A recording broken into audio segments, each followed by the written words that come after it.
The day has come when a new ruler has been bestowed and given the approval by the heavens after many prestigious days of deciding who will have the responsibility for the lives of the empire. Finally, the new emperor was chosen by the mandate of heaven as the son of heaven for the Shang dynasty. The kingdom held many nobles and royal members celebrating the crowning of their new emperor.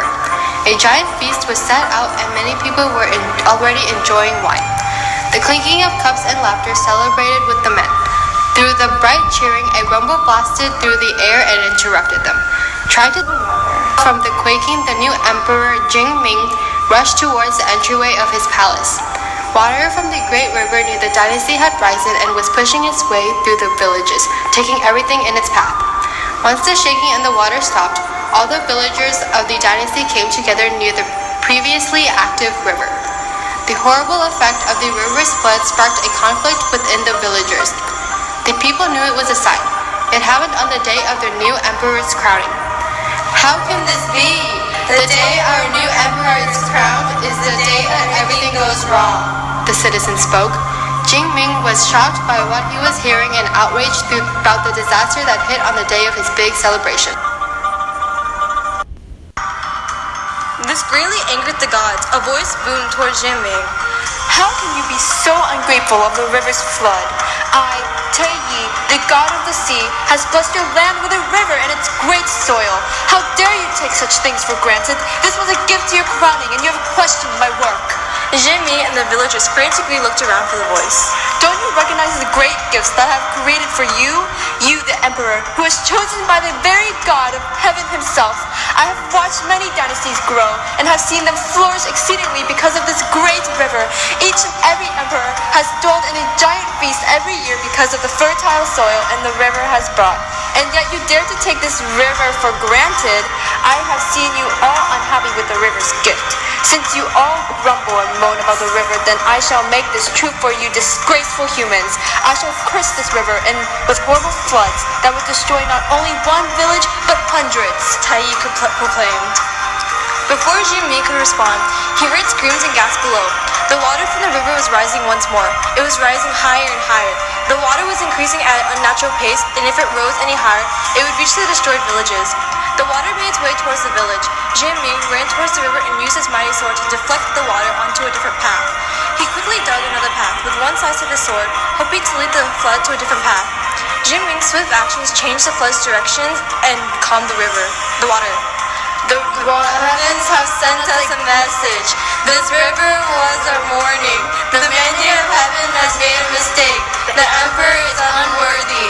The statement sparked agreement within the dynasty, but what was quieted down when Jian Ming wanted to clear his name. I am not the one to blame. I have saved us from this flood, and I will do it again. This won't be the last one. More and more floods will come our way, and will keep coming until the whole dynasty is destroyed. People of Shang Dynasty, I know what you are thinking, but it's not what it seems. I, the Son of Heaven, will speak to the gods to ask them for mercy to this unreasonable curse. I shall set out on a journey to ask the gods of their forgiveness.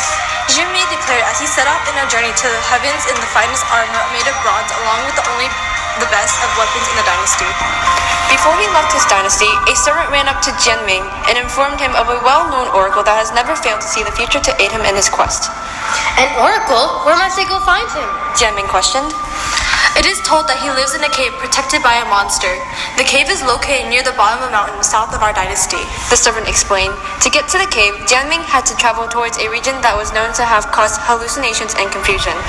If the few who had survived came out with missing limbs and babbling nonsense, only the ones who wanted to meet the oracle would step foot in the region and risk meeting Yunshu, the monster who ate everything and everything that came its way. Once Jian Ming reached the deadly region, there was no sign of anything unusual.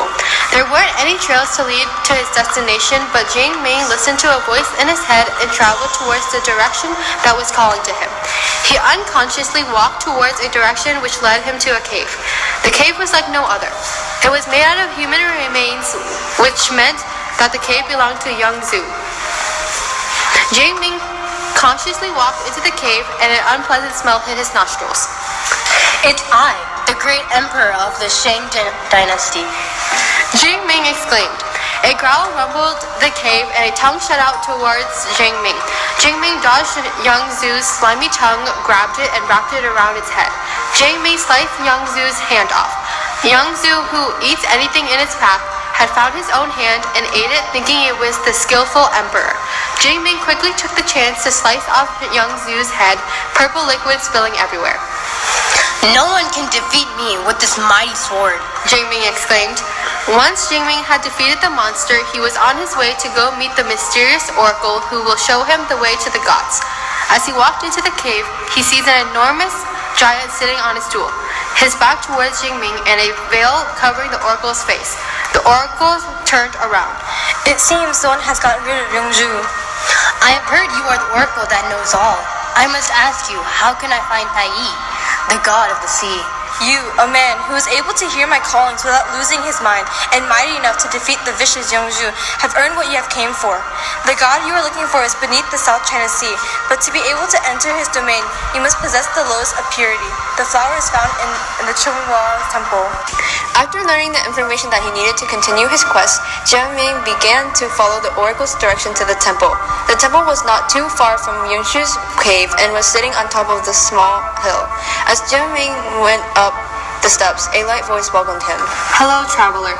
If you have come to take the lotus of purity, you must solve my riddle to cleanse your mind before handling the lotus. I will do what you ask. Tell me your riddle. Here is the riddle. I can follow you for thousands of miles and not miss home. I do not fear cold or fire, and I desire neither food nor drink, but I disappear when the sun sets behind the western mountains. Who am I? Is it not the clouds? You have answered incorrectly. Fail 2 more times and you will be exiled from this temple. Jian paused and thought longer for the correct answer. Could it be darkness? You have failed twice. Fail once more and you will not have the chance to possess the lotus of purity. I see it now. That it's not the clouds nor darkness, but my own shadow. Traveler, you have solved my riddle. Your mind has been cleansed and you will be gifted with the lotus of purity. An angelic woman walked out of the temple holding a lotus in her hands. Jian held out his hands to accept the lotus from the beautiful woman. With this lotus, you will be able to meet with the heavenly beings. When the flower left his hand, she disappeared back into the temple. Now that Jian possesses the lotus of purity, he can ask the god of the sea for forgiveness. He remembered what the oracle had told him and journeyed to the South China Sea. The sea was vast and dark. Jian knew he had to go into the sea. He walked towards the tide and the lotus glowed. It was protecting him from the water. As Jian descended deeper into the sea, the darker his surroundings became. Jian dove deeper, leaving the lotus the only form of light he had. The sea inhabited many treacherous creatures as Jian headed to where the god of the sea lived. When Jian was at the very bottom of the sea, he was moving closer to a dim light. The moment when Jian was to the light, a voice roared through the water. Why have you come, human? Oh, god of the sea, Tai Yi, you have cursed my dynasty, and I ask of you for forgiveness. I have cursed your dynasty because you are all ungrateful. Your pleas mean nothing to me. The god brushed him off. If you will not release the curse on my dynasty, I will have to kill you to stop future tragedies. Jian exclaimed as he lunged towards Tai Yi with a sword. Tai Yi swiftly moved to the side, but the sword was still able to scrape his arm. A mere mortal has attacked me. Your dynasty will perish for what you have done. I will not end your life here. I will let you suffer for your mistakes. Tai Yi proclaimed before he was swallowed by a whirlpool and disappeared. He left. I must head back to the dynasty and warn everyone. When he went up to open air, he wasn't on the beach. He was in front of a temple that was surrounded by the most translucent water.